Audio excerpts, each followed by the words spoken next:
Ahora sí, ya estamos presentando al analista político Aurelio Argañarás con su columna Para y vos que pensás para Radio Tortuga 92.9, columna que hoy ha titulado El federalismo antinacional posterior a Roca y a Perón.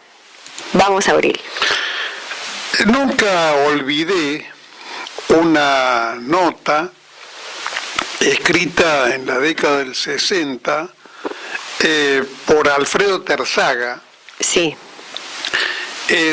analizando una propuesta que circulaba en ese momento, que presumía de ser una expresión de federalismo, de trasladar la capital del país, sí, de Buenos Aires al interior.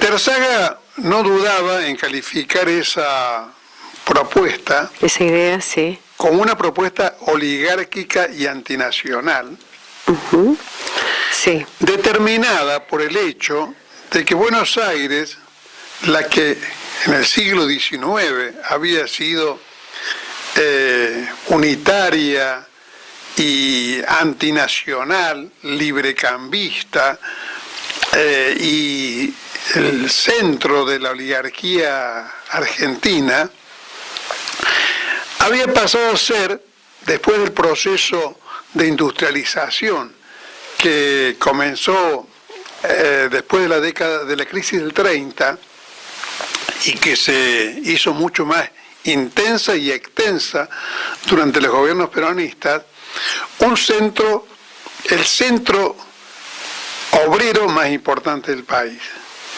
y un bastión incuestionable del movimiento nacional y del peronismo. Del peronismo, claro, sí, sí. La izquierda nacional en esa época, en la época de la nota del Terzaga, al mismo tiempo proponía extender los límites de la capital federal, que sabemos que se detiene en un ejido rodeado de los partidos del Gran Buenos Aires, extenderla al conjunto del Gran Buenos Aires. Con lo cual, si bien le hubiera restado un pedazo importante y una composición social muy importante a la provincia de Buenos Aires, hubiera transformado a Buenos Aires, a la capital federal, mejor dicho, en un bastión inexpugnable del movimiento nacional. Porque en esa época la fuerza de la clase obrera argentina era muy grande, era poderoso nuestro desarrollo industrial, y el peronismo obtenía en el Gran Buenos Aires, cuando se le permitía votar, porcentajes que estaban siempre arriba del 60, el 65, el 70%. Entonces hubiéramos tenido, no esta ciudad de Buenos Aires que vemos actualmente, pintada de amarillo y ahora de violeta, si no hubiéramos tenido una capital federal obrera y nacional. Claro, muy distinta a la actual. Claro. Esa caracterización de aquella nota, de este curioso federalismo que pretendía trasladar el país a alguna ciudad anodina del interior argentino, como podía ser Villa María, donde sustraía al gobierno, hipotético gobierno federal, de las presiones sociales nacionales que tenían predominio en el ejido del AMBA, que ahora se llama el AMBA. El AMBA, sí. Era claramente un intento de desnacionalizar a la capital y de alguna manera de hacerle un agujero al significado histórico de la transformación de la capital en sede federal, de Buenos Aires en sede federal, que había sido la obra del ejército roquista en las batallas de 1880, cuando se resolvió constituir la capital federal y se nacionalizó al mismo tiempo la aduana y el puerto de Buenos Aires, que habían sido hasta ese momento propiedad de Buenos Aires, que las usufructuaba exclusivamente en su beneficio, tirándole algunas migajas a las provincias del interior que querían ser cómplices, manejando ingresos que, según los datos que da un tesista inglés que hizo un extraordinario libro que se llama Aspectos Económicos del Federalismo Argentino, Mirón Burguín, en la época, en el siglo XIX, representaban los ingresos de la aduana y el puerto de Buenos Aires alrededor en cifras, porcentajes de alrededor del 80% de los ingresos totales de la Argentina. Entonces eso le permitía a la provincia porteña tener ejércitos que las provincias no podían sostener de ningún modo, a pesar de que la suma de las provincias del interior en esa época redondeaba una población mucho mayor que la provincia de Buenos Aires, porque, bueno, el desarrollo del país agroexportador trasladó el centro de gravedad de la Argentina del interior provincial, que era el que predominaba en la época en la época hispánica, y en las primeras décadas del siglo XIX, siendo el asiento no solamente de producciones agropecuarias, sino además de producciones industriales artesanales que tenían su mercado fundamental en el Alto Perú. Emblemático el caso de la exportación de mulas desde Córdoba, Catamarca, Santiago del Estero hacia las minas de Potosí. Y el proceso de desarrollo agropecuario, el centro de gravedad demográfico y económico de la Argentina se fue trasladando paulatinamente hacia el litoral pampeano, y las provincias que habían sido prósperas en la época española y en los primeros años posteriores de la independencia se transformaron en lo que se llamaba en esa época las provincias pobres. Las provincias pobres, las provincias de Catamarca, La Rioja, San Luis, eran las provincias pobres. Había después un renglón intermedio formado, Santiago del Estero, por supuesto, una especie de cuadro intermedio formado por provincias como Salta, como Mendoza, que tenían algunas industrias importantes propias. Y bueno, y el interior litoraleño y pampeano, que era el asiento de la producción del país que se llamó en el centenario el país de los ganados y las mieses. Pero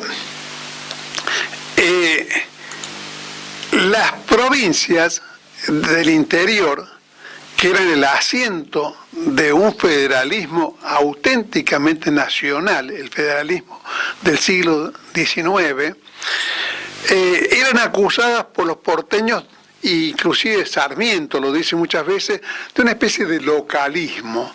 Y en realidad eso era totalmente falso, aunque Schiaretti pretende desconocerlo y ha transformado al brigadier Bustos en paladín del cordobesismo, cosa que creo que si el brigadier pudiera revivir, le pegaría una bofetada de Schiaretti por semejante insulto, porque Bustos era partidario de Bolívar, se carteaba con Bolívar y tenía relaciones con Bolívar que eran la expresión postal, digamos, por eso hablo de las cartas, de una visión americana de su patria, como muchos latinoamericanos de su época,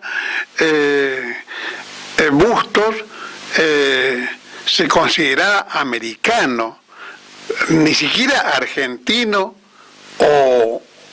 y menos cordobés. Se sentía parte integrante de la patria latinoamericana por la cual lucharon Bolívar y San Martín.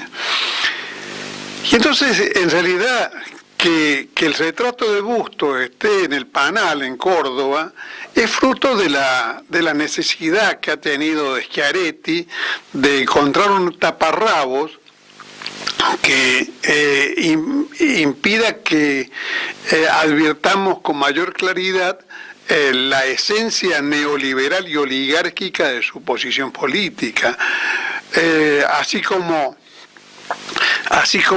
también usa como taparrabos cosas como bautizar a una autopista como Agustín López, Agustín Tosco o Atilio López, como si en realidad él siguiera siendo, como en su juventud fue, un adalid de la Córdoba rebelde.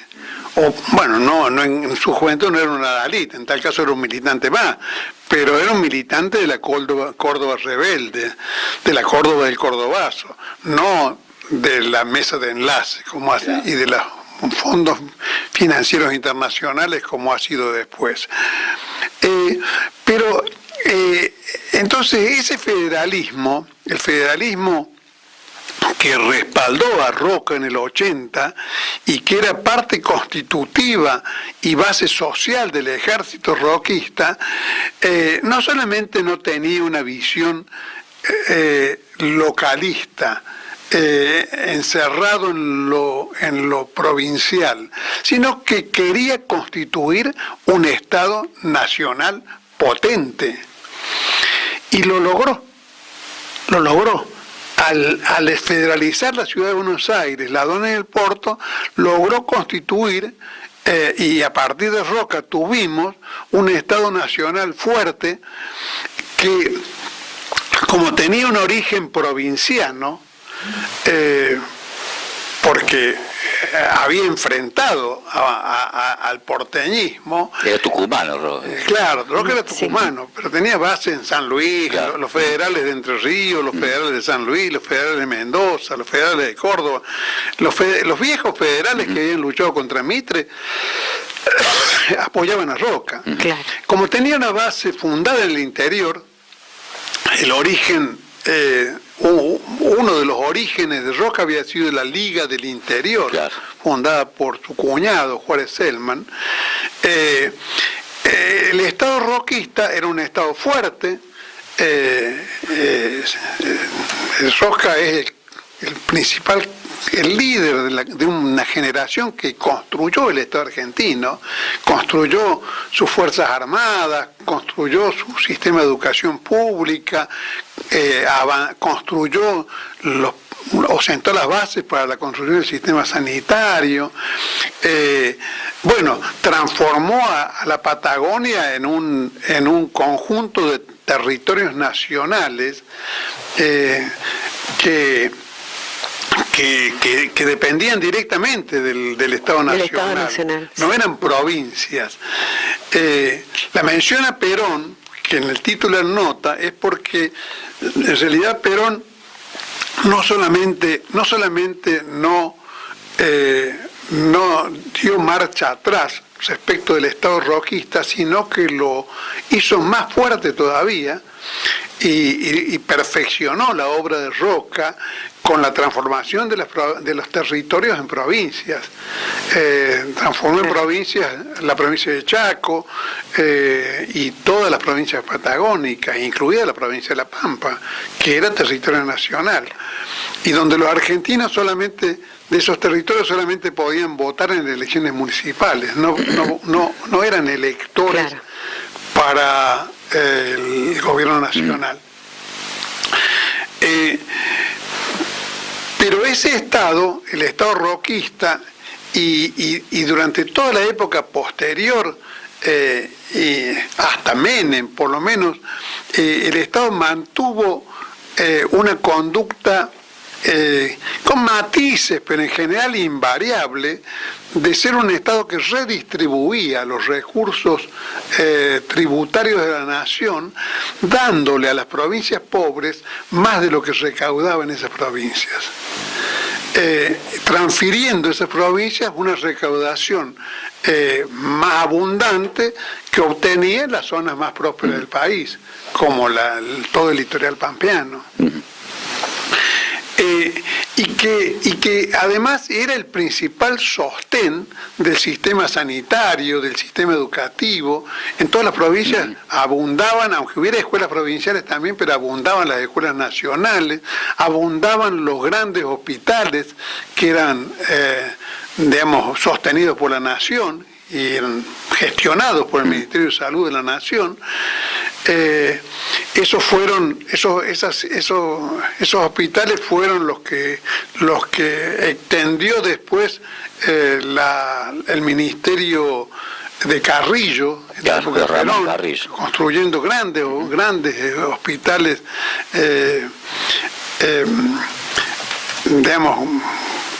que atendían todas las especialidades.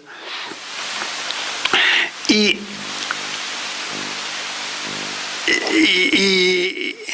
durante todas esas épocas, cualquiera que repase la historia de Perón puede advertir que Perón nunca hizo alarde de federalismo, porque el federalismo había realizado su programa en el 80. Su programa era tener un Estado nacional, contar con una capital federal situada en el centro económico del país. Antes que eso había intentado tener una capital alterna cuando se fundó la Confederación y se instaló en Paraná, pero Paraná era demasiado débil para ser el centro político y administrativo de la Argentina. Entonces, la Argentina moderna se termina de constituir en el 80 con la capital federal como centro y con el Estado Nacional dueño de los recursos fundamentales de la economía argentina. Entonces,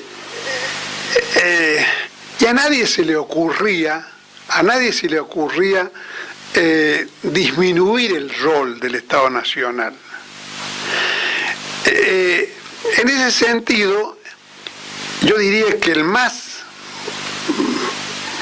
grande de estos federales truchos, que hoy por hoy uno de ellos es Schiaretti, el más grande de los federales truchos, de los federales antinacionales del siglo XX, fue Menem. Claro. Menem achicó el Estado Nacional. Menem transfirió a las provincias, sobre pretexto de federalismo, el sistema educativo, claro, sí, y los centros de salud. Y transfirió con la Constitución del 94, de la cual, hay que decirlo, fue cómplice también el expresidente Alfonsín, transfirió a las provincias los recursos del subsuelo. Claro. Desde el 94, la nación pierde el derecho a, digamos, la propiedad del subsuelo, el ser el dueño del patrimonio del subsuelo, de todos los recursos del subsuelo, para transformarlos en patrimonio de las provincias. Por supuesto, todo eso en nombre del federalismo. Ahora, y en nombre del federalismo, en estas últimas décadas, hemos visto a los cordobesistas apoyar últimamente, reclamar a la nación el robo que representarían las retenciones a las exportaciones agropecuarias. Supuestamente la nación se apoderaría con eso de recursos, digamos, no del Estado cordobés, pero sí de la sociedad cordobesa, de la producción cordobesa, como si fuese eso una especie de exacción indebida. Uh-huh. En realidad, también allí, sobre pretexto federalismo, lo que se está haciendo, porque las provincias estas provincias como Santa Fe hoy y Córdoba no proponen ser ellas las que recaudan las retenciones, sino liquidarlas. Uh-huh. En realidad es un reclamo pseudo federal destinado a beneficiar a los titulares de la renta agraria, que en muchos casos ni siquiera son los capitalistas que siembran y cosechan, sino los propietarios parasitarios que lo único que hacen es alquilar sus propiedades para que otros las exploten, las trabajen.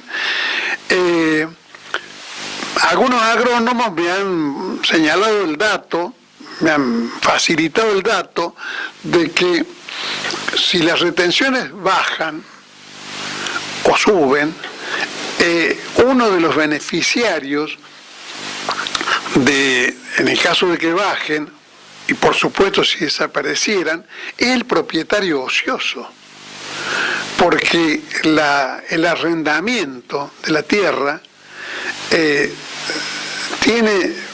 se incrementa o disminuye en una relación inversamente proporcional al valor de las retenciones. Uh-huh. O sea, si no hay retenciones, el propietario le dice al que verdaderamente trabaja, digamos, al empresario, al que no es rentista, le dice, me tiene que pagar más. Págame más porque pagas menos impuestos. Claro. Porque pagas menos impuestos. Con lo cual es una medida que favorece particularmente al parasitismo, porque ni siquiera se trata del que produce. Pero, entonces, ¿qué es esto de lo federal? ¿Qué es esto que ahora adquiere en estas elecciones el nombre de Provincias Unidas? Es en realidad una expresión de un falso federalismo, falso si se considera que el federalismo auténtico fue el federalismo nacional del siglo XIX, de un federalismo que busca debilitar al Estado Nacional. Por eso les resulta tan fácil acompañar a Milei, claro, o acompañar a Macri, porque busca debilitar el Estado Nacional en beneficio con un beneficio local secundario. En realidad muchas veces usa digamos, para pintarse con un color localista, que tenga algún grado de legitimidad, muchas veces usa algunas demandas parciales legítimas del interior provincial, como por ejemplo es el caso del reparto equitativo de los subsidios al transporte.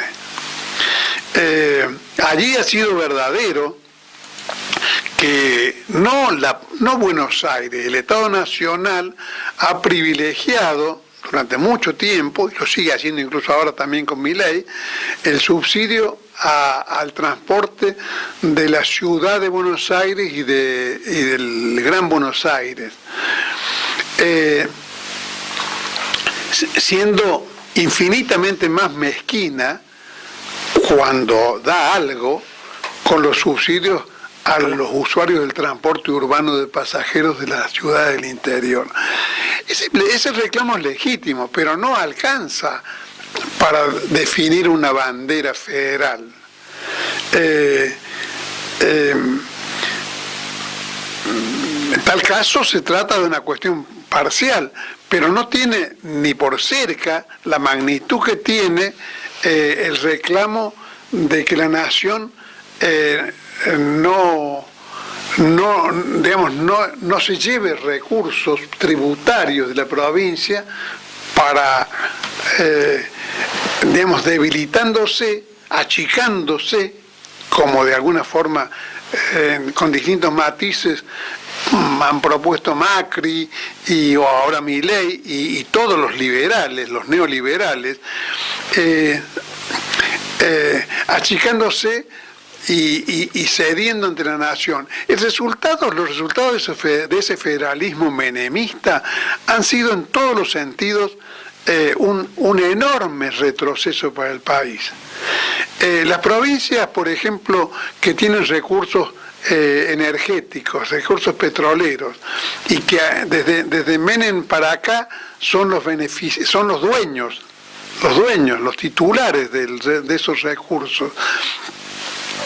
En realidad, esas provincias, pongámosle como un mero ejemplo, la provincia de Neuquén, donde está Vaca Muerta, no tienen intereses en atender con la producción petrolera, poner ese recurso al servicio del desarrollo general de la Argentina. Su política se limita a incrementar en todo lo que puedan las regalías que recibe la provincia por ese recurso, y les importa un pito si el petróleo se exporta, si se usa en la Argentina, si las empresas si se subsidia de alguna manera a sectores que la Argentina tiene interés en impulsar en el campo de la producción de cualquier tipo. Ellos les interesa que el recurso se explote y recibir las regalías, que en el caso de Neuquén particularmente son fabulosas. Han transformado Neuquén en la provincia mejor, más rica de la Argentina, sí, por habitante. Sí. Y lo mismo pasa con las provincias mineras, aunque en el caso de las mineras uno puede tener una mirada como más benigna por el hecho de que se trata en general de las empresas que tradicionalmente fueron calificadas como provincias pobres. Claro, que es lo que decía al principio. Claro. Pero creo que importa tener en claro esta cuestión, porque a pesar del tiempo transcurrido, el federalismo como bandera sigue teniendo en la Argentina un prestigio que arrastra del siglo XIX, de las luchas federales del interior provincial, de algo que fue una bandera de los gauchos y de los criollos, y que además, cosa que no ocurre cuando se trata de estos federales del siglo XX o XXI, iba acompañado de una defensa estricta del proteccionismo industrial.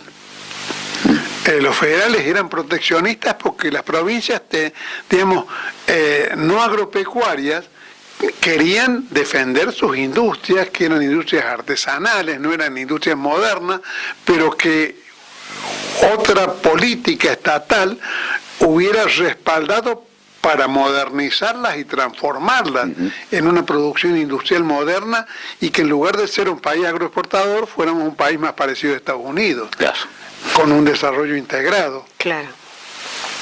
Pero bueno, eso no ocurrió, o recién ocurrió espontáneamente en la década del 30, después de la crisis, y durante el peronismo, como una política consciente de desarrollo del conjunto del país.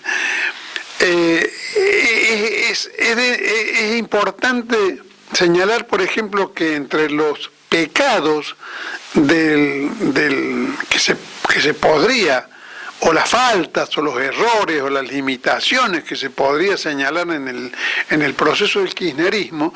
Sin embargo, el kirchnerismo, que sí fue quizás uno entre todos los gobiernos injustos con el manejo de los subsidios al transporte, no fue sin embargo un gobierno que privilegiara los intereses del centro del AMBA, sino por el contrario fue un gobierno que quizás por el origen de los Kirchner hizo como nunca otro había hecho antes, por incorporar más firmemente a la Patagonia a la integridad del territorio argentino. Claro. Pero bueno,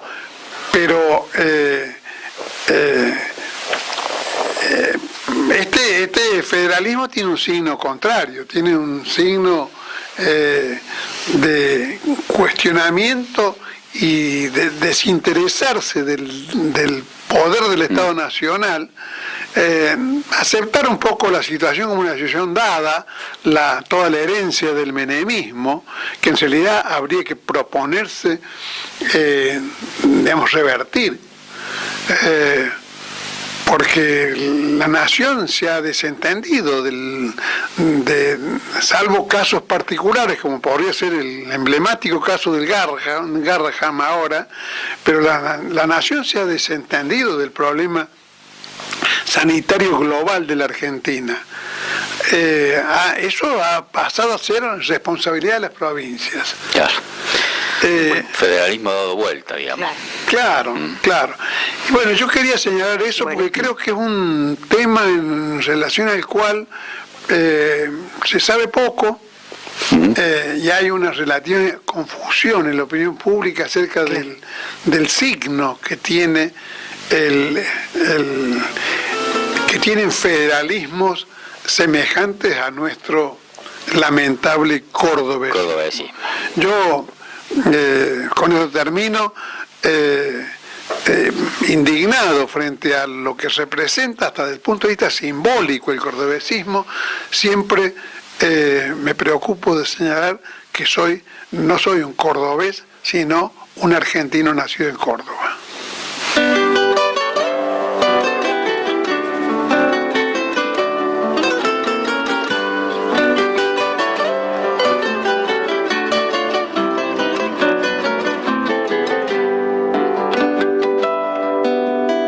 Se llamaban tierra adentro la Pampa y la Cordillera, después fueron campo afuera, porque las palabras pesan, con esas cosas empiezan a vaciarnos las ceceras.